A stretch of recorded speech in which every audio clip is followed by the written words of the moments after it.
नक्की धन्यवाद उदय. पण आपण सविस्तर माहिती दिल्याबद्दल. जसं आमचे प्रतिनिधी उदय सांगतायत की आजची जी बैठक होती शरद पवार आणि मुख्यमंत्री उद्धव ठाकरे यांच्यामधली, ती ग्रामीण भागात डिजिटलायझेशन कसं करता येईल, ग्रामीण भागापर्यंत ऑनलाईन शिक्षण योग्य पद्धतीने कसं पोहोचवता येईल, या अनुषंगाने ही बैठक होती आणि त्याविषयीचे निर्णय घेतले गेलेले आहेत. पुढच्या बातमीकडे आपण वळणार आहोत. नवी दिल्लीमध्ये गोळीबार झाल्याची घटना घडलेली आहे. या घडीची सगळ्यात मोठी बातमी आहे.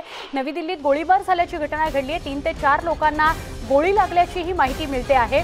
दिल्लीतील रोहिणी कोर्ट परिसरामध्ये गँगवॉर झालेला आहे. एक गँगस्टर ठार झाल्याची सुद्धा माहिती समोर येते आहे. नवी दिल्लीत गोळीबार झालाय. 3 ते 4 लोकांना गोळी लागली. प्राथमिक माहिती समोर येते आहे. जितेंद्र गोगी हा एक गँगस्टर होता जो ठार झालाय असं कळतं आहे. दिल्लीत रोहिणी कोर्ट परिसरामध्ये गँगवॉर झालेला आहे. 4 जणांना गोळी लागली असं कळतंय. गोळीबारानं दिल्ली हादरलेला आहे. गोळ्यांचा आवाज आपल्याला येतो आहे या दृश्यांमध्ये. एक गँगस्टर ठार झालेला आहे.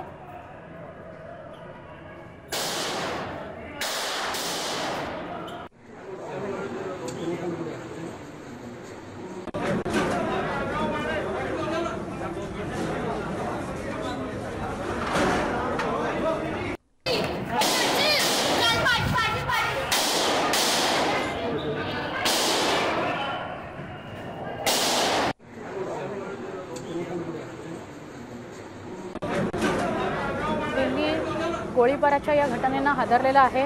आपण आता हे पूर्ण फुटेज ऐकलं पाहिलं असेल. गोळ्यांचा आवाज येत होता. त्यानंतर आतली दृश्य सुद्धा आपण बघितली. 3-4 जण गोळी लागून जखमी झालेली आहेत. तर जितेंद्र गोगी हा कुख्यात गँगस्टर ठार झालाय अशी माहिती मिळते.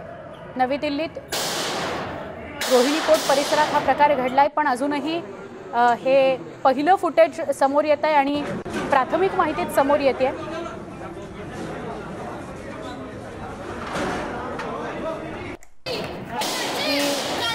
नवी दिल्लीतून अत्यंत महत्त्वाची बातमी. आमचे प्रतिनिधी प्रशांत लीला रामदास यांना अधिक विचारूया. प्रशांत, ही किती वाजताच्या दरम्यानची घटना आहे? आत्ता काही अपडेट मिळालंय का प्राथमिकच माहिती अजून समोर येते?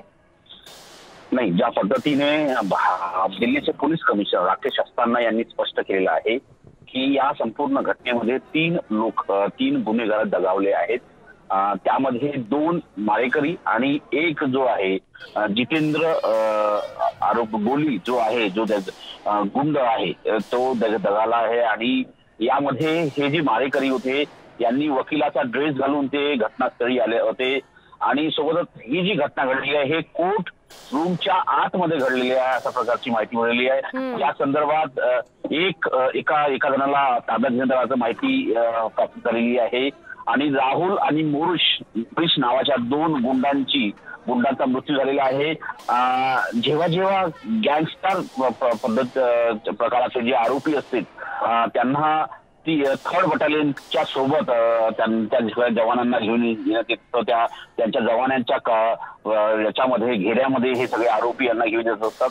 जेव्हा हे 2 जेव्हा या जितेंद्र गोलीला घेऊन येत होते त्यावेळेस आल्यानंतर कोर्ट रूमच्या परिसरात हे 2 मारेकरी पहिलेच पोहोचलेले होते आणि त्यांनी थेट आल्यावर त्याच्यावर गोळीबार केल्याची माहिती आलेली आहे. आणि या संपूर्ण याच्यामध्ये पोलिसांनी तात्काळ कारवाई केला असा दावा दिल्ली पोलिसांनी केलेला आहे. यामध्ये सोबतच जो अनलॉफुल ऍक्टिव्हिटीच्या अंतर्गत या गोगीला अटक करण्यात आली होती. गोगी जो आहे हा गँगस्टर आहे आणि त्याच्यावरती जबरी खंडणी वसूल करणे, त्याशिवाय हत्येचे देखील आरोप आहे, अत्याचाराचे देखील आरोप आहे. आणि म्हणजे प्रशांत, या जितेंद्र गोगीला जेव्हा कोर्टरूम मध्ये आणलं गेला तेव्हा वकिलाच्या वेशमध्ये आलेले हे दोघे गुंड ज्यांनी त्याच्यावर गोळीबार केला, म्हणजे आपापसात झालेल्या गोळीबारामध्ये या तिघांचा मृत्यू झालाय की पोलिसांनी गोळीबार केला त्यात या तिघांचा मृत्यू झालाय आणि एकाला ताब्यात घेतलं गेलंय? नाही, महत्वाचं म्हणजे जर बघितलं या सगळ्या पार्श्वभूमीवरती हे जे गुंड होता गोगीकडे कुठलंही हत्यार नव्हतं, कारण की तो तुरुंगातून आला होता आणि तुरुंगातून थेट त्याला इथे घेऊन आले होते. हे जे 2 आरोपी इतर जे मारेकरी होते हे वकिलाच्या याच्यामध्ये वेशभूषेमध्ये ते आले आणि त्यांनी कोर्ट रूमच्या परिसरामध्ये ते हत्यार घेऊन आले होते. आता प्रश्न उपस्थित होते की कोर्टामध्ये हत्यार कशा पद्धतीने आलेले आहेत. याची चौकशी सध्या सुरू आहे आणि सोबतच दिल्ली पोलीस आता काही खुलासा देखील करेल.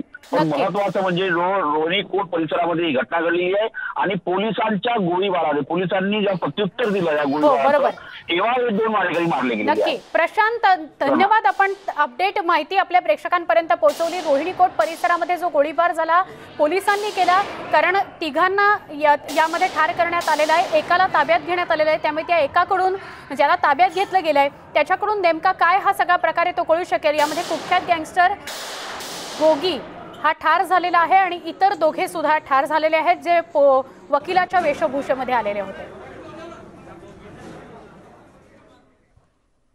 औरंगाबादमधून